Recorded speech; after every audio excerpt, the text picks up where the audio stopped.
Doctor Shivraj Singh बेचैन दिल्ली विश्वविद्यालय के प्रतिष्ठित प्रोफेसर पद पर कार्यरत हैं। 5 जनवरी 1960 को बदायूं जिले के नंदरौली गांव में जन्मे बहुमुखी प्रतिभा के धनी डॉक्टर शिवराज सिंह बेचैन आज हिंदी जगत में एक जानी मानी शख्सियत हैं। अपनी कलम की जादूगरी से वे अपने पाठक को मुग्ध कर देते हैं। उनकी कृतियों को पढ़कर कोई भी पाठक उनकी लेखनी के सम्मोहन से बच नहीं सकता। क्रौंछू में, नई फसल, दलित क्रांति का साहित्य, मेरा बचपन मेरे कंधे पर, भरोसे की बहन इत्यादि उत्कृष्ट कृतियों को रचने वाले महान साहित्यकार आज हमारे साथ हैं। बहुत बहुत स्वागत है आपका नेशनल दस्तक की टीम की ओर से। नेशनल दस्तक का भी बहुत बहुत धन्यवाद। तो सर, मेरा सबसे पहला प्रश्न है कि जब से आपने लिखना प्रारंभ किया तब से लेकर अब तक के अंदर आपने कुछ बदलाव महसूस किया होगा अपने भीतर, तो आप इसको कैसे देखते हैं? ये तो जाहिर सी बात है कि बदलाव तो अपने भीतर भी महसूस किया और अपने बाहर भी महसूस किया। भीतर ये कि जो मैं लिखता रहा उससे मैं असंतुष्ट होता रहा कि जो किया है वो न पर्याप्त है न बेहतर है, और अच्छा करना है और काम करना है, और उस कोशिश ने मेरे भीतर को बनाया। और जो बाहर के हालात रहे, समाज के, साहित्य के, विचारों के, राजनीति के और समाज के, उन सारी चीज़ों का जो असर पड़ा और उसने रचना धर्मिता को भी लगातार प्रभावित किया। उससे कविता बदली, उससे कहानी में बदलाव आया, उससे आत्मकथा लिखने की प्रेरणा मिली। मेरी मान्यता यह है कि हर लेखक की सीमाएं होती हैं जानकारी की। जो हमारे बारे में सच नहीं लिख पाए उन्होंने जान के सच नहीं लिखा, ऐसा नहीं है। वो लिख नहीं सकते थे, क्योंकि जो हमारा अनुभव है, दलितों का जो अनुभव है किसी भी लेखक का, वो अपने परिवेश का अनुभव होता है, अपने समाज का अनुभव होता है, अपनी जाति सीमाओं का अनुभव होता है, वो और अपने देश परिवेश का अनुभव होता है, और वो एक तरह से स्वायत्त है, वो किसी दूसरे से लिया नहीं जा सकता। इसीलिए स्वानुभूति की बात भी हम करते रहते हैं। सर, वर्तमान में आप दलितों की स्थिति को कैसे देखते हैं?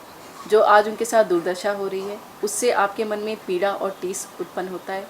हाँ, बिल्कुल होता है। और स्थिति तो मैं देख रहा हूँ कि एक राष्ट्रव्यापी समस्या खड़ी हो गई है।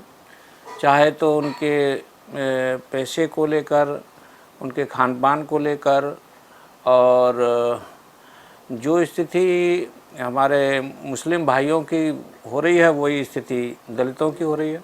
लेकिन अभी एक ऐसी हवा चली है कि उन पर हमले होने लगे।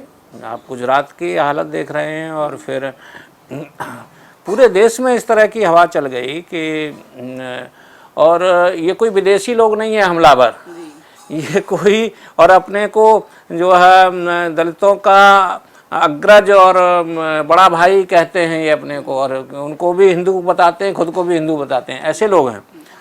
तो विडंबना है कि दलित समाज के साथ इस तरह का जो अमानवीय, अलोकतांत्रिक, और समझिए कि न ये कानून की परवाह करते हैं और न जो है मनुष्यता की परवाह करते हैं। तो ऐसे तत्व जो हैं, चाहे वो राजनीतिक माहौल की वजह से ज़्यादा उग्र हुए हों, और चाहे वह समाज की जो परंपरा है वर्ण व्यवस्था की, वो फिर से जो है उसका क्या कहते हैं, जो है उभार हो गया हो। इन सारे हालातों से मैं काफ़ी पीड़ित हूँ, और ये मेरे नज़दीक तक चीज़ें हमला कर रही हैं। तो अब सवाल जो है वो दलितों को अपने अधिकारों का उठाना है, और वो उठेगा तो सीधी सी बात है कि इसमें थोड़ा संघर्ष होगा। और अब उसके अलावा कोई विकल्प भी नहीं बचा है कि जब आप अस्तित्व ही समाप्त करने पर आमादा हैं, जब दलितों को आप मार रहे हैं, उनकी जान उन पर हमले कर रहे हैं, तो उन्हें एकत्रित होके, और चूँकि उनकी ज़मीनें जगह जगह छीनी गई, पट्टे उनको नहीं दिए गए, तो ये जो गुजरात में मांग उठी है कि दलितों को भूमि दी जाए, तो उनको भूमि और रोजगार की मांग उठानी चाहिए। ये जो निजी क्षेत्र बनाते जा रहे हैं और आरक्षण एक तरफ तो कहते हैं कि 100 साल तक चलता रहे और दूसरी तरफ आरक्षण के लिए कोई जगह ही नहीं, तो ये कैसा मजाक हो रहा है। सर, जो बाबा साहब का दिया गया नारा था कि शिक्षित बनो, संगठित रहो, संघर्ष करो, उसको चरितार्थ करने की आज बहुत आवश्यकता है। आपकी बातों से ये हाँ बिल्कुल, उसको चरितार्थ करने की आवश्यकता है, लेकिन ये समझना भी है कि जो बातें बाबा साहब ने कही जी, कि आप शिक्षित बनो, तो जिन लोगों को शिक्षा से ही नफरत है, दलित को, जो ये मानते हैं कि दलित को शिक्षा का अधिकार नहीं है मनुस्मृति के अनुसार, वो लोग ज़्यादा प्रबल हुए और शिक्षित बनो वाले लोग उतने प्रबल नहीं हुए, रोकने वाले ज़्यादा सशक्त हुए। इसलिए जो है शिक्षित बनो, ये बात हमारे लोगों ने एक तरह से बस कहने भर की बात रही, इसको जिंदगी में उतारने का काम कम हुआ। और शिक्षित बनने का भी मतलब बहुत सारे लोगों ने ये समझ लिया कि उन्होंने MA BA BSc MSc कर लिया या कोई सरकारी नौकरी हासिल, वो शिक्षित बन गए। ऐसा नहीं था। बाबा साहब का मतलब था कि एक तरह से सामाजिक रूप से आप एक व्यक्तित्व बनाएं। सर, जैसे दलितों का जो आक्रोश है वो हम देखते हैं कि वो शब्दों तक सीमित रहता है, वे कभी भी अतिवाद नहीं करते, जैसे कि बसें जलाना, ट्रेन रोकना।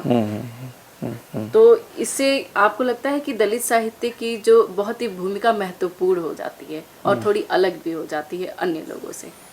देखिए, ऐसा है कि हमारे पूर्वजों का दर्शन ही अहिंसक और रचनात्मक रहा है। चाहे हमारे कबीर हों, चाहे हमारे रैदास हों और चाहे बाबा साहब हों, इन्होंने कभी भी हिंसा को प्रश्रय नहीं दिया। जब भारत में मार्क्सवादी विचारधारा चल रही थी, जब रक्त क्रांति की बात हो रही थी, तब बाबा साहब ने इसका विरोध किया।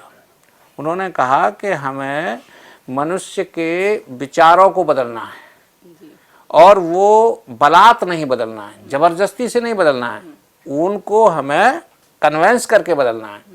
तो इसलिए हमारे लोग जो हैं वो एक तरह से अहिंसक लोग हैं। वो उनको चूँकि देश की वस्तुओं से इतना अधिक प्यार है कि हमारा दलित अगर वो बस है तो उसमें माचिस नहीं लगाएगा, नहीं जलाएगा, वो सोचेगा हमारे देश की वस्तु है। वो आप देखिए, जितना हरियाणा में कितना करोड़ों अरबों की संपत्ति जलाई गई, लेकिन दलित उसमें शामिल नहीं हुए। और गुजरात में इतनी हिंसा, और कहीं भी देख लीजिए। उसका कारण यह है कि हमारे लोग जो हैं मूल रूप से अहिंसक हैं और रचनात्मक हैं। उन्हें देश की वस्तुओं से बहुत प्यार है और कारण यह है कि वो अभाव में भी रहते हैं। उनको लगता है कि हमारी उम्र गुजर जाती है, हमारे एक घर नहीं बनता, हम कैसे बस्तियां जलाएं, हम कैसे किसी का घर जला दें, क्यों जैसे चीज़ें अर्जित की हैं और उन चीज़ों को नष्ट कर दें। तो वो उसकी प्रवृत्ति नहीं है और उसके चरित्र में हिंसा नहीं है, आगजनी नहीं है, विध्वंस नहीं है। हाँ, उसका वैचारिक विद्रोह है। इसलिए वो मनुष्य को बदलना चाहता है, समाज को बदलना चाहता है और वो शांतिपूर्ण ढंग से, अहिंसक तरीके से अपने मानवाधिकार हासिल करना चाहता है। सर, पहले की तुलना में आज के दलित साहित्य में आपको लगता है क्या क्या परिवर्तन आए हैं? पहले की तुलना हम कब से करना चाहें? देखिए, अगर हम रैदास और कबीर का समय लें तो उस समय जो बातें गुरु रैदास ने कहीं वो आज भी प्रासंगिक है और कई मायनों में तो मुझे लगता है कि वो जितनी दूरदृष्टि देके गए वैसी दृष्टि दूसरा लेखक नहीं दे पाया। मैं जैसे उदाहरण आपको दूं, वो कहते हैं, ऐसा चाहूँ राज में जहाँ मिले सबन को अन्न, छोट बड़े सब मसे रैदास रहे प्रसन्न। तो ये बात उन्होंने कार्ल मार्क्स से पहले कही। हमारे संत परंपरा, यहाँ तक जिसे हम सेकुलर कहते हैं, देखिए उनकी एक कविता है, एक पंक्ति है वो कि मस्जिद से कोई घिन नहीं, मंदिर से नहीं प्यार, और दोनों में अल्लाह राम नहीं कह रहे दास चमार। यानी मस्जिद से मुझे कोई घृणा नहीं है और मंदिर से मुझे कोई प्यार नहीं है, और दोनों में अल्लाह राम नहीं है। रैदास कहता है ये बात। रैदास का कहना यह है कि दोनों में राम और अल्लाह नहीं रहता है, लेकिन मुझे न तो मंदिर से प्यार है न मस्जिद से घृणा है। हाँ, तो ये जो बात आज जैसे दलित और मुस्लिम की एकता वाली बात आ रही है, ये तो बहुत पहले से गुरु रैदास की चिंतन में ये बात है। 1947 में हमारा देश आज़ाद हो गया, तो आज़ादी के बाद जो मुद्दे थे, यानी मुद्दा ये था कि सबको बराबरी मिलेगी, जाति भेद समाप्त होगा, जो लोग पीछे छूट गए हैं उनको आगे लाने के लिए विशेष व्यवस्था की जाएगी, जिसे हम आरक्षण कहते हैं। क्योंकि जिन्ना ने तो पाकिस्तान बांट लिया और बाबा साहब ने कहा कि हमें तो भाई देश से बाहर नहीं बस देश के अंदर ही हमको तो सेपरेट इलेक्टेड दे दो, हमारा जो नेता चुना जाए वो हमारे लोग चुने, वो नहीं मिला। और पूना पैक्ट में आते आते ये समझौता हो गया कि भाई सबको आज़ाद भारत में दलितों को भी सारे अधिकार दे दिए जाएंगे, लेकिन वो तो नहीं मिला। शिक्षा में बराबरी की बात हुई, नहीं मिली। रोजगार में बराबरी की बात हुई, नहीं मिली। और आवास की बात, स्वास्थ्य सुविधाएं जो हैं वो दलितों को नहीं मिली। तो ये जो चीज़ें नहीं मिली हैं वो हमारे मुद्दे होने चाहिए आज के लेखक के, जो ये बताए कि किन शर्तों पर हमने बाबा साहब ने समझौता किया या किन मजबूरी में किया, तो आज़ादी में जो हमारा हिस्सा है वो हमको मिलना चाहिए।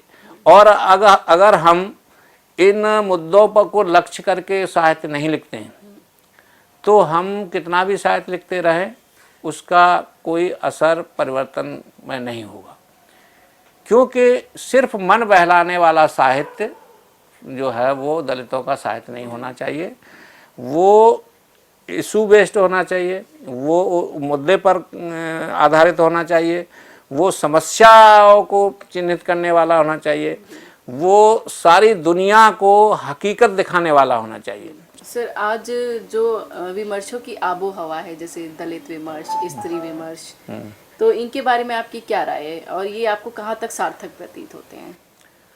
देखिए, हम तो बात कर रहे थे साहित्य की भागीदारी की बात हो सब जगह पर, और दलित साहित्य का नेतृत्व करे, बाकी लोग अपना जो चाहे सो करे। तो लेकिन उन्होंने हवा चलाई विमर्श की। विमर्श का मतलब है कि किसी मुद्दे पर आप डिस्कशन कर लीजिए, बात कर लीजिए, बात खत्म, चर्चा कर लीजिए। चर्चा अभिव्यक्ति की स्वतंत्रता का भी हिस्सा है, तो चर्चा आप कर सकते हैं, उसे कोई रोक भी नहीं सकता। लेकिन बात चर्चा से आगे बढ़नी चाहिए।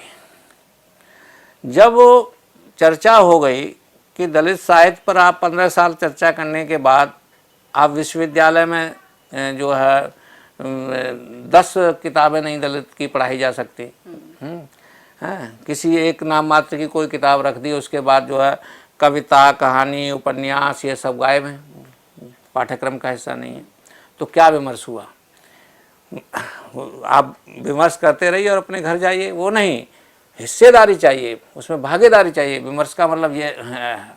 तो विमर्शों से आगे बढ़कर भागीदारी की बात मैं विश्वास करता हूँ, और वो रचनात्मक भागीदारी सारे विश्वविद्यालयों में के पाठ्यक्रम में दलित साहित्य होना चाहिए।